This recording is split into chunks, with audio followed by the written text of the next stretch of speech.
নমস্কার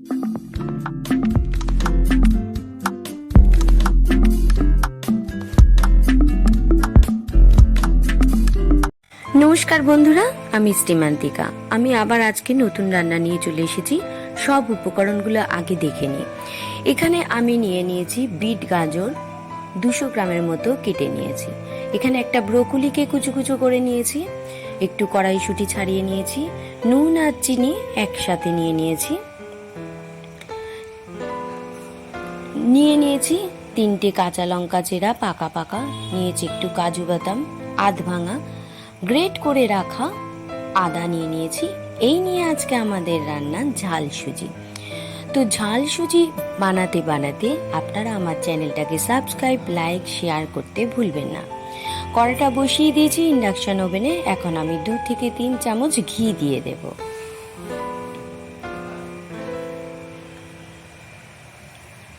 কড়াটা খুব ভালো রকম তেতে গেছে। এখন খুন্তি দিয়ে ভালো করে নাড়িয়ে পুরো কড়াটায় লাগিয়ে দেবো ঘিটা। এরপরে দিয়ে দেব সুজিটাকে ভালো করে ঘি দিয়ে ভেজে নেব। ভালো করে নাড়াচাড়া দিয়ে ভাজতে হবে, নইলে সুজি ডেলা ডেলা হয়ে যাবে। এই খাবারটা আমাদের মা ছোটবেলায় আমাদেরকে দিত। আমরা অনেক বড় পরিবারের বনেদি ফ্যামিলি ছিলাম, বোস বংশের ফ্যামিলি ছিলাম।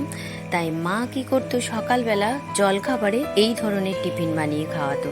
তাই বলতে পারেন এটা আমার মায়ের রান্না, আমি এই রান্নাটাকে শেয়ার করলাম। সুজিটা মোটামুটি ভাজা হয়ে এসেছে, একটু লাল লাল হলে আমি একটা পাত্রের মধ্যে নামিয়ে নেব।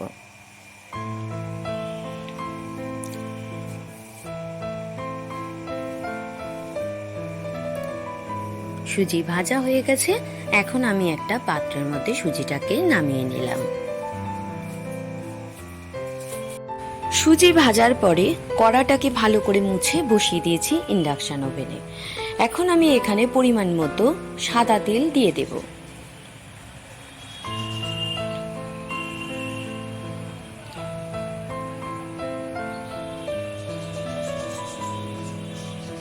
এরপরে দিয়ে দেব 2টো শুকনো লঙ্কা।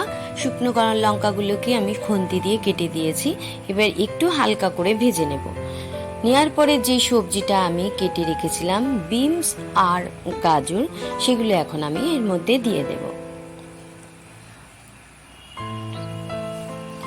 আমি 2 রকম 3 রকম সবজি নিয়েছি, আপনারা ঘরে যদি আরও সবজি থাকে দিতে পারেন। এরপরে দিয়ে দেবো ছাড়িয়ে রাখা কড়াইশুঁটিগুলো। এরপরে দিয়ে দেবো স্বাদ মতন চিনি আর নুন।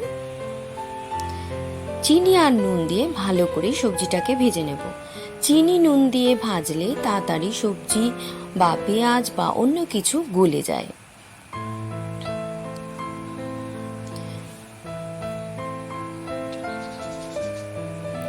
সবজিগুলো ভাজতে ভাজতেই যেন সিদ্ধ হয়ে যায়, সেরকম ভাবেই ভাজতে হবে। এরপরে দিয়ে দেব কেটে রাখা টমেটোগুলো।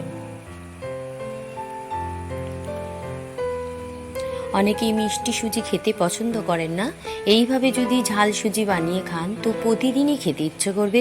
এবারে দিয়ে দেব গ্রেট করে রাখা আদা, দিয়ে দেব পরিমাণ মতো হলুদ গুঁড়ো, দিয়ে ভালো করে নাড়াচাড়া দিয়ে একটু কষিয়ে নেব সবজিগুলোকে।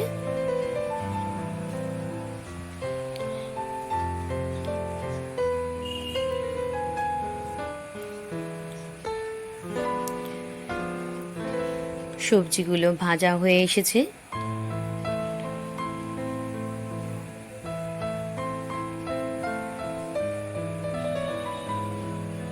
এরপরে দিয়ে দেব কেটে রাখা ব্রোকলিগুলো, কারণ ব্রোকলি আগে আগে দিলে ব্রোকলি খুব নরম জিনিস, চটপট গলে যায়। তাই ব্রোকলিটা সব সবজি সেচেই দিলাম। ব্রোকলি দেওয়ার পরে ভালো করে একটু নাড়াচাড়া দিয়ে নিলাম।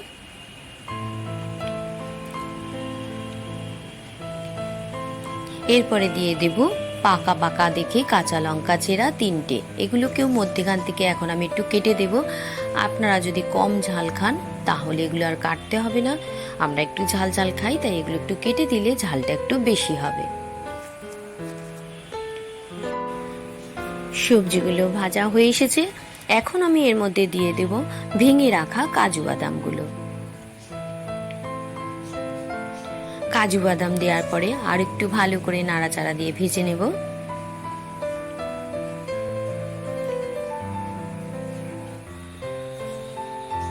ভাজা হয়ে গেছে, এখন আমি এর মধ্যে দিয়ে দেব পরিমাণ মতো জল। একটু সামান্য জল দিয়ে ফুটিয়ে নিতে হবে।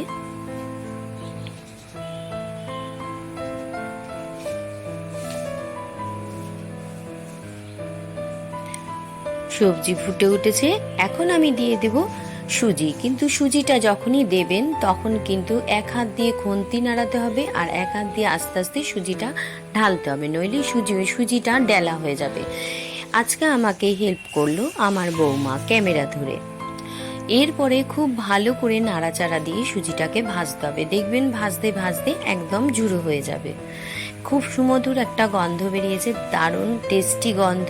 এরপরে দিয়ে দেবো গুঁড়ো গরম মশলা হাফ চামচের মতো। ভীষণ সুন্দর একটা গন্ধ বেরিয়েছে। এটা আপনার সকালবেলা জল খাবারে হোক, ব্রেকফাস্টে হোক আর টিফিনে হোক খেয়ে দেখবেন, ভীষণ খেতে ভালো লাগে। শর্টকাটে খুব তাড়াতাড়ি রান্না হয়ে যায়। তো আপনারা বাড়িতে এটা বানিয়ে খেয়ে দেখবেন আর আমাকে একটা কমেন্ট করে জানাবেন। তো এইভাবে খানিকক্ষণ আমাদের সুজিটাকে নাড়তে হবে। নাড়তে নাড়তে পুরো ঝুরো ঝুরো হয়ে যাবে। একটা খুব ভালো গন্ধ বেরোচ্ছে। আপনারা এর মধ্যে ক্যাপসিকামও দিতে পারেন, আরও অনেক কিছু সবজি দিয়ে করতে পারেন। বেশি সবজি দিলে ভালো লাগে খেতে। আমার কাছে অল্প সবজি ছিল, তাই আমি অল্প সবজি দিয়েই রান্নাটা করে দেখালাম। তো রেডি হয়ে গেছে আমাদের ঝাল সুজি। অনেকেই এটা বলে থাকেন উপমা। তো এটা এখন একটা পাত্রের মধ্যে নামিয়ে নেব। রেডি হয়ে গেছে ঝাল সুজি, আমি একটা পাত্রের মধ্যে নামিয়ে নিয়েছি। কি সুন্দর দেখতে লাগছে না? এবার আমি একবার একটু টেস্ট করে দেখব কেমন হয়েছে।